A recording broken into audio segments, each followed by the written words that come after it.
The possibility is that the sharpening we did to the image is going to generate noise in the image. Now, digital images will, just by their nature, have a tendency to be noisy, but especially if you're pushing your sensor. In other words, you're shooting in low light. There's a lot of things that can go on. The sensor strains to pick up information, and it generates this multicolored noise. If you sharpen an image, it can increase the visibility of that noise, okay? So let's do this. I'm going to zoom in on this area right down here. That's noise. It shouldn't be there. But because that area is low light, what's happening to that area is the sensor strained, it generated this, noise. So let's come over into our detail area here. We did sharpening, which probably hurt that area, made it worse. But we have noise reduction down here. The difference between sharpening and noise reduction. Sharpening looks for edges based on contrast, and then it attempts to sharpen them. Noise looks for blocks in patterns of multicolors, because noise generates a bunch of really kind of cool colors, and they are predictable colors. So watch that area very carefully when I move luminance. Now what luminance does is it begins looking for those colors. It looks for the dominant color and tries to blend them all together. Actually, let's make that one more bigger. Okay, watch. See it go away?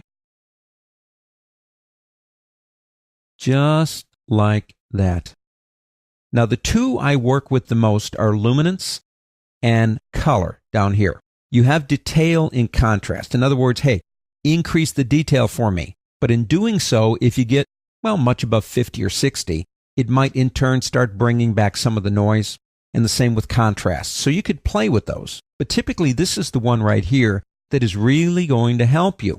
Now, the other one for color down here is where it looks for the different colors, and it will make a decision based on those colors whether to smooth them into the dominant color or not.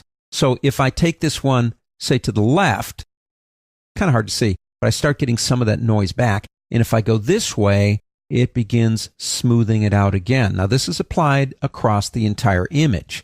Sometimes it's difficult to see noise unless you're really looking for it.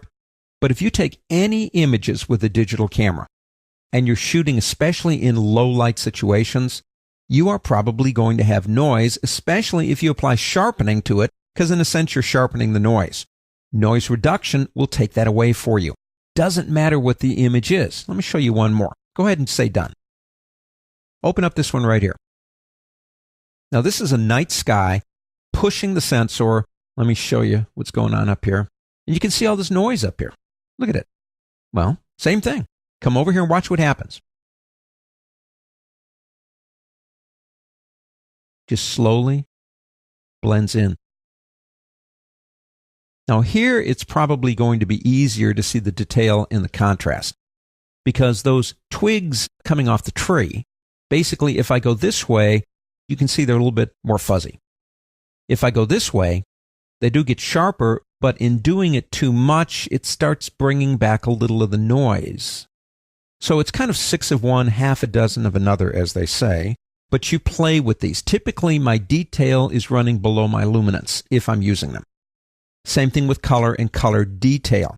If you do too much detail, you might bring back detail of the noise itself. But you can see there's quite a difference between that and that just by using noise reduction right down here.